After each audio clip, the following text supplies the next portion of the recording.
A paz do Senhor, meu amado, bem-vindo de volta à nossa escola bíblica. Nós estamos estudando o livro de Provérbios. Então pega a sua Bíblia, pega o seu caderno de estudos, ora o Senhor, pede a Ele discernimento, entendimento, conhecimento, sabedoria, pede a Ele proteção, para que nós possamos desvendar dos seus mistérios. Não se esqueça de dar o seu like, não se esqueça de se inscrever no canal, não se esqueça de adicionar o sininho, de acionar o sininho, para que você receba as notificações quando um novo vídeo for postado. E pode ficar à vontade em espalhar o link dos nossos vídeos. É gratuito. Pode fazer isso sem problema nenhum. Vamos lá então a este novo empreendimento, a este novo estudo do capítulo 15 e 16 de Provérbios. Neste capítulo nós vamos falar mais orientações de Salomão. Aqui nós vamos lembrar o verso 2, 4, 7 e 14. O verso 2: a língua dos sábios torna atraente o conhecimento, mas a boca dos tolos derrama insensatez. O verso 4: o falar amável é árvore de vida, mas o falar enganoso esmaga o espírito. Verso 7: as palavras dos sábios espalham conhecimento, mas o coração dos tolos não é assim. E verso 14: o coração que sabe discernir busca o conhecimento, mas a boca dos tolos alimenta-se de insensatez. Em todos esses versículos, nós estamos fazendo uma comparação entre o tolo, o insensato, pode ser traduzido como tolo, pode ser traduzido como insensato, e com o sábio, em relação àquilo que ele fala, em relação àquilo que ele faz. Nesse caso aqui, o escritor sagrado diz o seguinte, que o sábio ele fala com autoridade. Por que será que ele fala com autoridade, com confiança, com justiça? Porque ele está falando com base nos mandamentos, com base nos ensinamentos que vêm do temor do Senhor, que vem diretamente dos ensinos de Deus. A sua palavra, ela vem com autoridade, vem com confiança, vem com justiça, e ele é agradável, ele é apropriado, ele é adequado àquele tempo, àquele lugar. Então ele não vai falar coisas mal colocadas, ele não vai falar coisas que não são para serem ditas naquele lugar, naquele tempo, naquela hora. O insensato não faz isso. O insensato ele faz exatamente o contrário. Em vez de ele falar uma boa palavra, uma boa semente, muito pelo contrário, ele semeia aquilo que não presta. Ele fala aquilo que não presta. Aqui também fala a respeito do coração do sábio. O coração é capaz de discernir, o coração do sábio. E o sábio, ele nunca se satisfaz, ele nunca para de querer aprender, ele nunca para de querer saber as coisas. Porque o prazer do sábio é ter mais conhecimento, é ter mais comunhão, é saber mais de Deus. Ele não se satisfaz com aquilo que ele já conseguiu, ele quer mais. O insensato não.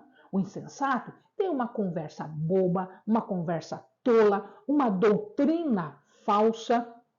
Ele está preocupado com concupiscência, ele está preocupado com vento, com cinza, ou seja, coisa que não é agradável, coisa que não é construtiva.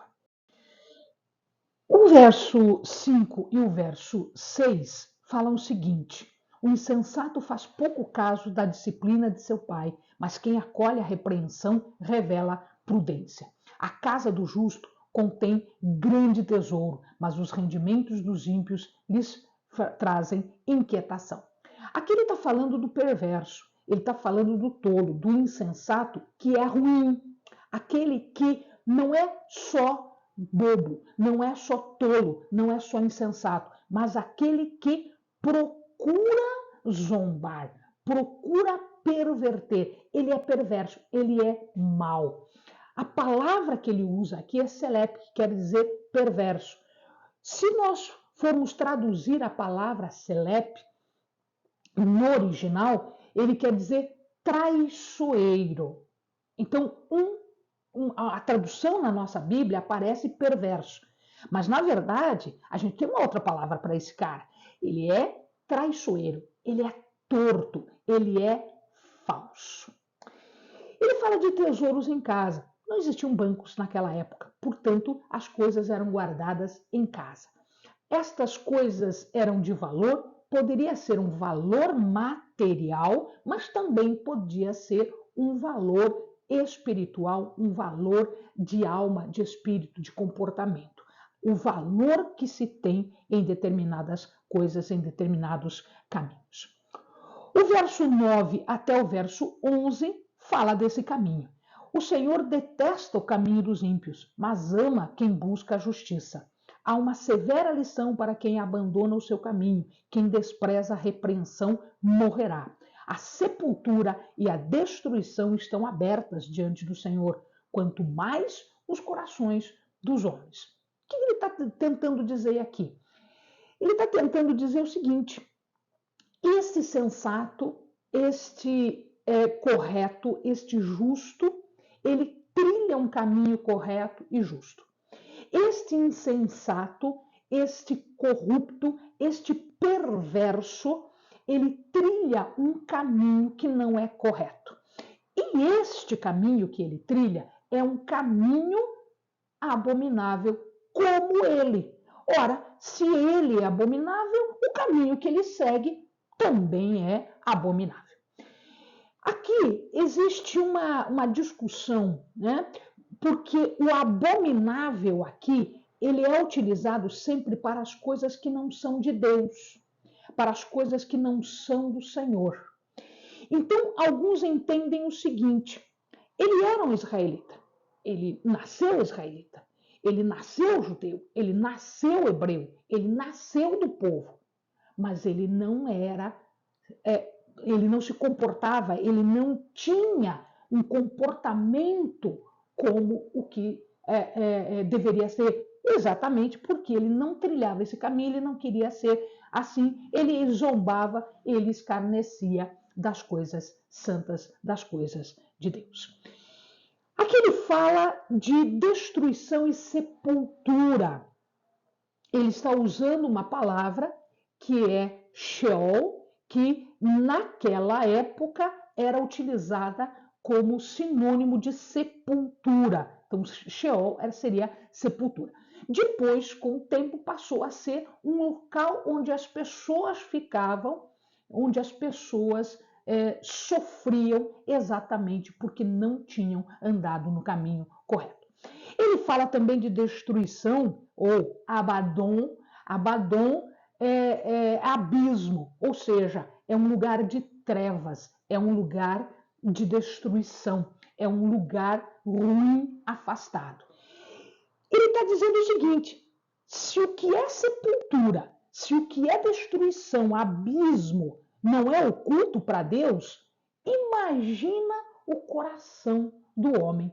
Então, se Deus conhece todas as coisas, a onisciência, que é conhecer tudo, onisciência é um atributo de Deus, quer dizer que ele conhece tudo.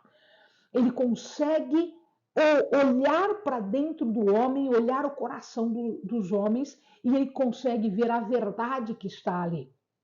Então, se a sepultura e a destruição, o abismo, não são escondidos de Deus, quem dirá o coração do homem? E esse conhecimento garante a Deus um julgamento que é um julgamento correto, que é um julgamento justo, porque ele sabe a verdade do coração. Os homens podem nos enganar, mas eles não podem enganar a Deus. O 8 e o 12 estão falando desta corrupção ainda do ímpio. O Senhor detesta o sacrifício dos ímpios, mas a oração do justo o agrada. O zombador não gosta de quem o corrige, mas nem procura a ajuda do sábio. O que o escritor sagrado está dizendo aqui? Que o Senhor, ele olha todas as coisas, porque ele conhece o nosso coração.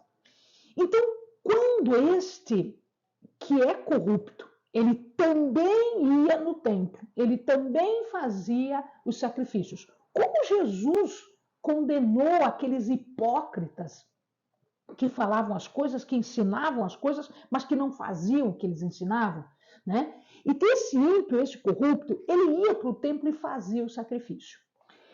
Quando Deus olha o sacrifício do ímpio, isto para ele é uma afronta, porque ele sabe que o coração daquela pessoa não está ali, ele está fazendo apenas externamente, apenas para aparecer para os homens. Não é de verdade. Então aquilo é abominável. Lembra o que Samuel falou para Saul? Desde quando Deus quer sacrifícios? Não, Deus quer obediência. Desde quando Deus precisa do sacrifício? Deus quer obediência. Né? Então, esta era a grande razão de ser das discussões e das críticas que se faziam a esses hipócritas. Deus quer retidão, Deus quer obediência. E um sacrifício vazio não é substituto para a retidão, para a obediência. O zombador não gosta disso. O zombador não gosta de quem corrige, o zombador não gosta de quem dá a lição, o zombador não gosta de instrução. Muito pelo contrário, ele escarnece da piedade, ele escarnece, ele zomba, ele despreza o evangelho, ele despreza a mensagem de Deus, ele zomba de tudo que é bom e de todas as pessoas que são boas. Ele tira sarro da retidão e da correção do justo. E isto é abominação para o Senhor. O verso 17 faz essa comparação entre riqueza espiritual e material. Ele diz assim: é melhor ter verduras na refeição onde há amor do que um boi gordo acompanhado de ódio. Boi gordo aqui é boi cevado.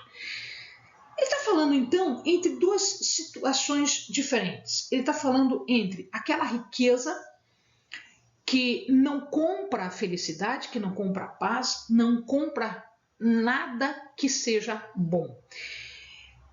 Quando ele fala de verdura, ele está falando da comida do dia a dia deles. Eles comiam durante o dia, nos dias, eles comiam verduras, produto de agricultura. Carne, boi cevado, eram para ocasiões especiais, a não ser que você fosse rico. Se você fosse rico, você tinha carne todo dia, né? Coisa que eles não tinham esse costume de ter carne todos os dias. Isso era uma situação especial. Então eles comiam verdura, era a comida que eles levavam para comer, era para uma viagem rápida, era a comida deles. Então o que ele está dizendo aqui é que a riqueza material, ter dinheiro, não quer dizer que você tenha felicidade, que você tenha paz, que você esteja livre de angústia. Muito pelo contrário. Às vezes era exatamente o contrário, né? Exatamente a briga, discussões, etc, etc.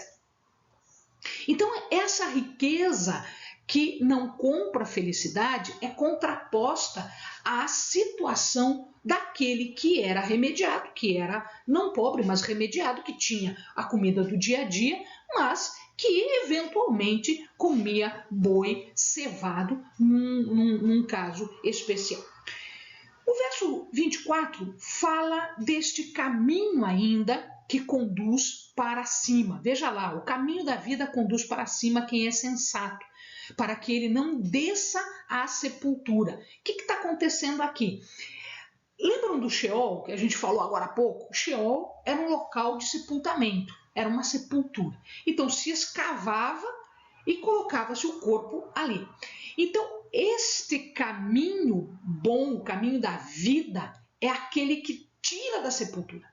É aquele que me dá uma vida diferente, uma vida para cima, longe do lugar inferior que era o Sheol. Isto é, a sabedoria livra de uma morte prematura. O verso 33 ainda continua falando disso, né? O temor do Senhor ensina a sabedoria e a humildade antecede a honra. A sabedoria aqui, ela é rígida.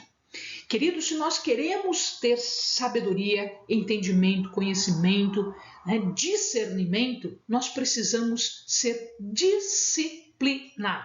Nós precisamos nos esforçar. Nós precisamos trabalhar arduamente, trabalhar duro, buscar, ler, meditar no sentido de adorar o Senhor e pedir dele esta sabedoria. O temor do Senhor, dele é que vem a sabedoria. E aqui o que o escritor sagrado está dizendo?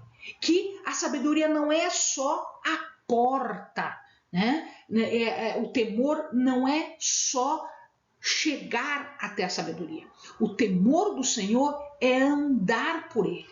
Porque uma vez que nós encontramos o caminho correto e começamos a percorrer o caminho correto, nós não podemos nos desviar. E como é que eu não me desvio? Tendo temor do Senhor, buscando sabedoria, buscando conhecimento para conseguir andar corretamente e não se desviar pelo caminho. Então, este era o sentido, né, do verso 33. Provérbios 16, então, ele continua falando sobre um fato que é a soberania de Deus. Amados, eu estou pulando alguns versos porque quando você for ler esses versos, você vai ver que são assuntos que nós já tratamos. Então, não há necessidade de nós fazermos a repetição deles. Tá? Então, você vai encontrar essa menção e esse ensino nos vídeos anteriores, porque a gente já viu. Então, eu estou falando apenas aquilo que é novidade dentro do assunto que a gente já está analisando. Então, do verso 1 ao verso 9 de Provérbios 16, nós temos a menção de soberania de Deus. Então, veja lá, ao homem pertencem os planos do coração, mas do Senhor vem a resposta da língua. Todos os caminhos do homem lhe parecem puros, mas o Senhor avalia o espírito. Confie ao Senhor tudo o que você faz e os seus planos serão bem-sucedidos. O Senhor faz tudo com um propósito, até os ímpios para o dia do castigo. O Senhor detesta os orgulhosos de coração. Sem dúvida, eles serão punidos. Com amor e fidelidade se faz expiação pelo pecado. Com o temor do Senhor, o homem evita o mal. Quando os caminhos de um homem são agradáveis ao Senhor, ele faz que até os seus inimigos vivam em paz com ele. É melhor ter pouco com retidão do que muito com injustiça. Em seu coração, o homem planeja o seu caminho, mas o Senhor determina os seus passos. Queridos, tudo que nós planejamos, absolutamente tudo, o nosso dia a dia, as coisas que nós fazemos repetidamente todos os dias. Isto também são planos que estão diante da face do Senhor. E ele vai abençoar desde a coisa mais simples que eles tinham, que era achar lenha e colocar lenha na fogueira para esquentar, para fazer comida, etc. Até quando eles iam para a batalha e saber como as estratégias de batalha, como eles iriam enfrentar o inimigo, tudo isso, todos esses planejamentos, desde o mais simples de fazer comida todo dia, até o mais complexo de fazer guerra, tudo isso está diante da face do Senhor. E tudo isso depende da soberania de Deus. Deus vai decidir o resultado de todas estas coisas. É o Senhor que pesa o nosso espírito e vê o que há dentro do nosso coração. Ele enxerga os motivos do nosso coração, não o que a gente está fazendo, mas a razão pela qual a gente está fazendo. E ele vai abençoar ou abominar de acordo com este nosso coração, de acordo com os motivos do nosso coração. Quando ele fala confia no Senhor, a expressão que ele está usando, que nós traduzimos como confia, A expressão que ele está utilizando aqui, no original hebraico, é um ato de quando as pessoas iam viajar, elas não tinham força suficiente para carregar as coisas. Então, quando as caravanas andavam, quando as caravanas iam de um lugar para outro, levando as coisas das pessoas, as pessoas não conseguiam levar todo este peso. Então, o que eles faziam? Eles colocavam um camelo de joelho, o camelo se assentava, ele se ajoelhava, e as coisas eram erguidas e roladas por cima do camelo. Então, confia no Senhor, quer dizer, rola as tuas obras sobre um camelo de joelhos. O que ele está fazendo aqui? A mesma coisa que se faz quando se vai viajar e coloca as coisas pesadas sobre algo, alguém, ou um camelo, uma carroça, alguma coisa assim, que ela possa levar as cargas das pessoas. A mesma coisa ele está explicando aqui. É como se nós estivéssemos colocando as nossas cargas sobre o Senhor. Então, quando ele fala, confia em Deus, ele não fala só de fé. Ele não está falando só da fé. Ele está falando de um ato de fé. Ele está dizendo, coloca as tuas cargas sobre Deus. Coloca as tuas cargas sobre quem é capaz de levar as tuas cargas, o teu peso. E, portanto, o sucesso não é teu. O sucesso não vem dos teus braços, das tuas mãos, do teu poder. O sucesso é de Deus. Deus pode enfrentar todos os teus problemas.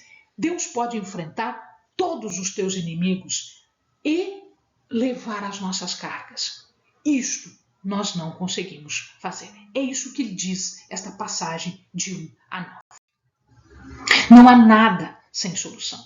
Não há nada que Deus não possa fazer até o fim. Né? As coisas estão diante de Deus. Inclusive a nossa culpa, ela é expiada, porque Deus tem misericórdia de nós. Você acha que a nossa culpa, ela é perdoada, ela é expiada, ela é esquecida por nós? Não, é por causa do amor de Deus, é por causa da graça de Deus. Isto significa que quando Jesus veio, ele pegou todo aquele sistema de sacrifícios, de perdão de pecados que existia e que eles cumpriam, e ele assumiu tudo isso. De tal forma que, se nós confiarmos em Jesus, se nós tivermos esse ato de fé em Jesus, nós seremos perdoados. Os nossos planos terão sucesso. Por quê? Porque nós estamos diante de Deus, no caminho de Deus, e Ele vai.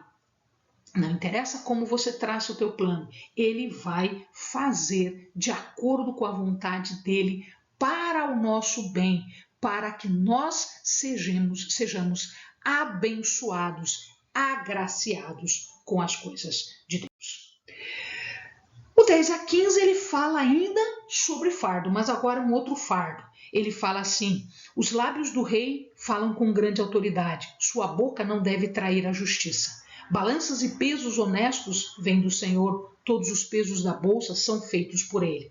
Os reis detestam a prática da maldade, porquanto o trono se firma pela justiça. O rei se agrada dos lábios honestos e dá valor ao homem que fala a verdade. A ira do rei é um mensageiro da morte, mas o homem sábio a acalmará. A alegria no rosto do rei é sinal de vida. Seu favor é como nuvem de chuva na primavera. O que ele está falando aqui? Ele está falando de rei. Rei é poder. E você acha que quem tem poder, quem está em uma posição de destaque, de autoridade, não tem um fardo para levar? Sim, tem. Quem está numa posição de destaque tem um fardo de autoridade, de poder. Dele se exige conhecimento mais do que de outras pessoas. Por quê? Porque é ele que tem que praticar a justiça. É ele que tem que pôr o reino em ordem. É ele que tem que ouvir a voz de Deus, estar pronto e preparado de acordo com os mandamentos, de acordo com as regras, para que se faça a justiça, para que se dê vazão à verdade. As autoridades têm responsabilidade e eles não podem esquecer a lei. Nós já vimos o que acontece com todas as autoridades que se esquecem da lei, que se esquecem da verdade, que se esquecem da justiça. Nós vimos que o povo sofre. Nós vimos sofrimento, perdição, destruição e caos. E isso se estende também aos padrões de vida e aos padrões de comércio. Ele está usando aqui a imagem do comércio. Como eles não tinham balanças como nós temos hoje, eles tinham pesos. Então eles comparavam as coisas de acordo com pesos. E você imagina que o peso tinha que ter um padrão. A pessoa, para ser justa, a pessoa, para ser honesta, ela tinha que usar um peso correto. Nós já dissemos que estes pesos, eles ficavam ou no templo, existia um peso padrão que era possível copiar esse peso, né? E existia isso no palácio. Então, a justiça, né, estava em um peso correto, um peso padrão no comprar e no vender, assim como na vida. Essa era a imagem que se tinha aqui. E se eu engano alguém no comércio, por óbvio que eu estou enganando alguém, eu não sou justa, eu não sou correta, eu sou corrupta, tá? Ele fala de chuva, chuva serôdia. O que é chuva serôdia? Nós temos uma chuva que é chamada de chuva temporã e uma chuva que é chamada de chuva serôdia. Ele está falando chuva do tempo certo. Ele está falando daquela chuva que acontece no final de março, quando se faz a colheita logo em seguida. Então, dá chuva para que a produção aumente e em abril nós já fazemos a colheita. Então ele está falando desta chuva, chuva de colheita, chuva de bênção, chuva que vai trazer maior produção. O verso 16 ao 19, ele está falando do orgulhoso, né? É melhor obter sabedoria do que o ouro, é melhor obter entendimento do que prata. A vereda do justo evita o mal, quem guarda o seu caminho preserva a sua vida.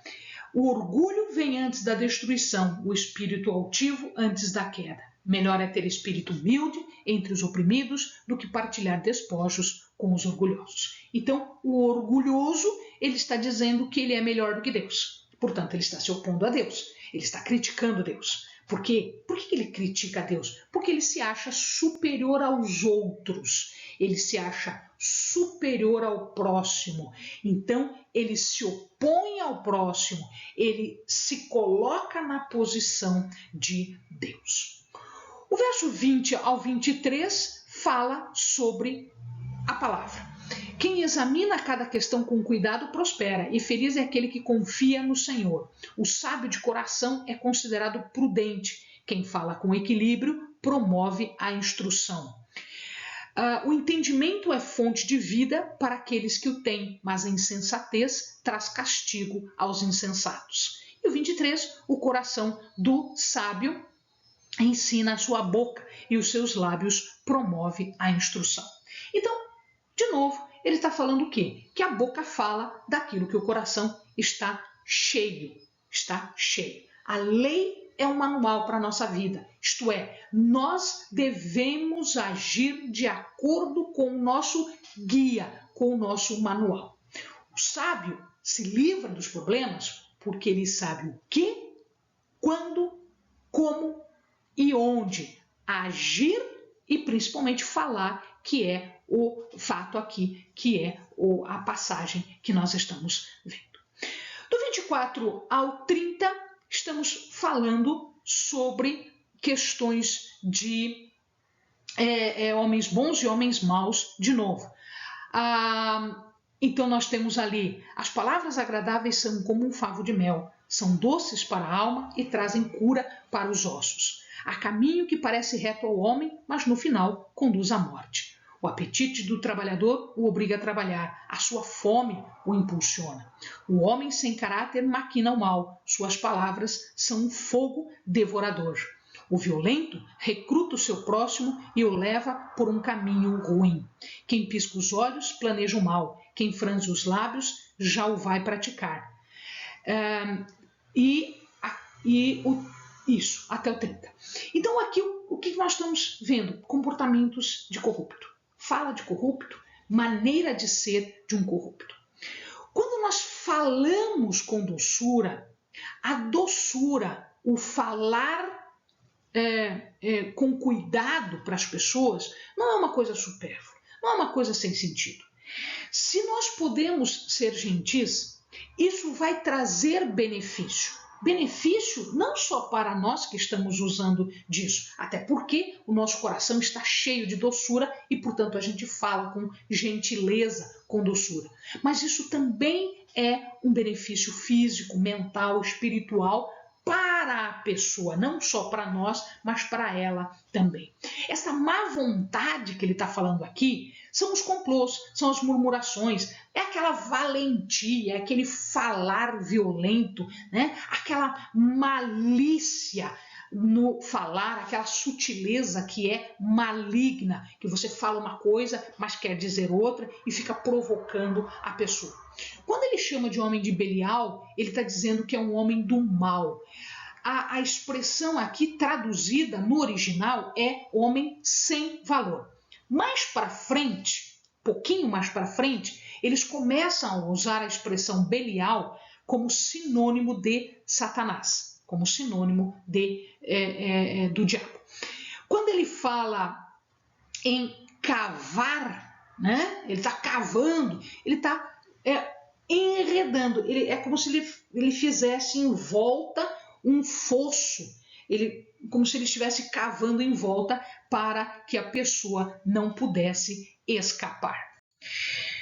Finalmente, para fecharmos Provérbios 16, do 31 ao 33, o cabelo grisalho é uma coroa de esplendor e obtém-se mediante uma vida justa. É melhor o homem paciente do que o guerreiro, mais vale controlar o seu espírito do que conquistar uma cidade. E a sorte é lançada no colo, mas a decisão vem do Senhor, fechando aquilo que, quando nós começamos a falar, né, da soberania de Deus. Quando ele fala aqui de cabelo grisalho, talvez a sua Bíblia esteja escrita cãs. Cãs é o cabelo branco, é o cabelo grisalho. Ora, normalmente quem tem cabelo branco é aquele que tem mais idade, é aquele que está cheio de dias. Cheio de dias, uma pessoa idosa é uma pessoa que, teoricamente, eles entendiam como uma pessoa abençoada por Deus, porque ele teve uma vida longa, uma vida boa. Quando nós controlamos a língua aqui, quando nós controlamos o nosso espírito, quando nós controlamos o nosso comportamento, isto vale mais do que uma guerra, vem de ser uma guerra, porque nós controlarmos, né, o autocontrole, a longanimidade, a paciência, ela é mais difícil do que fazer uma guerra. É mais difícil do que brigar. Tem gente que fica muito fácil brigar, mas se controlar é mais difícil. Então, é esse o sentido que ele está dando aqui. Quando ele fala de sortes, lançar a sorte, eles faziam isso de vez em quando, eles jogavam a sorte. Quando, Helene? Ora, nós vimos lá, quando ele foi foram distribuídas as terras em Canaã, eles lançaram sortes, foram lançadas sortes para ver quem ficava com que pedaço de terra. Quando se lançava a sorte para definir quem fazia o primeiro turno, o segundo turno, ou seja, quem trabalhava no templo, a ordem de trabalhar no templo, também foi decidida por sorte. Quando Judas morreu, né? Ele foi substituído por sortes. E a gente vê muito no Velho Testamento, nós ouvimos, né, a respeito do Urim e do Tumim. Davi fazia muito isso, ele lançava as sortes. Eles entendiam que ao lançar estas sortes, quem decidia era Deus. O sentido disso aqui, lançar a sorte, é o seguinte: Deus decide. Deus decide. Então, para eles, é diferente do que para nós. A sorte não sei. Para eles, sorte era decisão de Deus. Amém, amados? Bons estudos.